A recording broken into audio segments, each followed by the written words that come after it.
Good morning. Ngasigi video mo yung minarasi ko. Ngasi si tang Mari August ki irai numit ko. So irai numit se ko na set ka daba color hai agadi sky blue ko. Aduga first 3 cards ei loktok chara ko. 3 cards tagi hama choose to biras. 1 2 3 so lere ko. Adi 1 choose to sira natraga 2 se consider natraga 3 se consider haiba to ko sida lere ko e card ahum se ko ahambagi card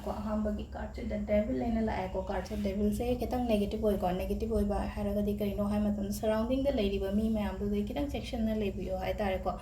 section na leiba haraga di ai koi ba da leiba mi se hai tare ko hai di loina mak farangani haiba leiroi ko aduduna hadi nangonda yingjan ba khojan ba mi yame aduduna hadi kitang alert oyo hai tare ko koi first ki se ko hadi be alert and hara sine ko sigi na hara ga de adu ani shuba sina ko 9 of cups lai ko 9 of cups se sina mu positive oiba card hai tare ko positive oiba card hara ga de thabang thang tawrubu matamda aina tawgi haina khaliba poto fazana lakpa gumba afaba result lakpa gumba dumaina oina oire ko ahum subasina 9 of wands ina like 9 of wands se akoigi ware hazik ta singna haraga diko ware thau responsibilities em yambado ai thanda loina taw leibodo maga mingonda haiba su yadaba mingonda su haining daba adegi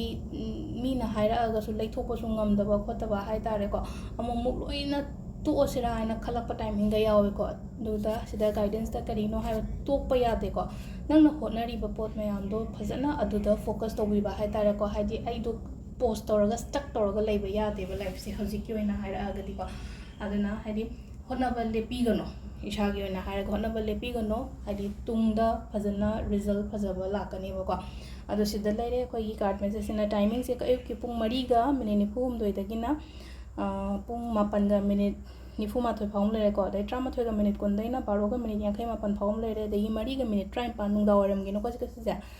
ga minute 35 daina 5 ga minute 53 phawm lere de nungda gi na 9 ga minute 58 daina pung 10 phawm lere ko duga ahingi na 13 ga minute kun dagi na